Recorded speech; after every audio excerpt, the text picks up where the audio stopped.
वन्दे पशूनां पतिं वन्दे सूर्यशशाङ्कवहिनयनं वन्दे मुकुन्दप्रियं वन्दे भक्तजनाश्रयं च वरदं वन्दे शिवं शङ्करम् ॐ मृत्युञ्जयाय रुद्राय नीलकण्ठाय शम्भवे अमृतेशाय शर्वाय महादेवाय ते नमः।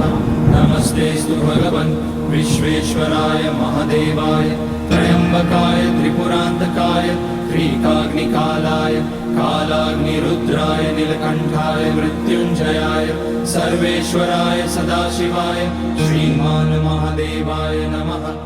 ॐ नमः शम्भवाय च मयोभवाय च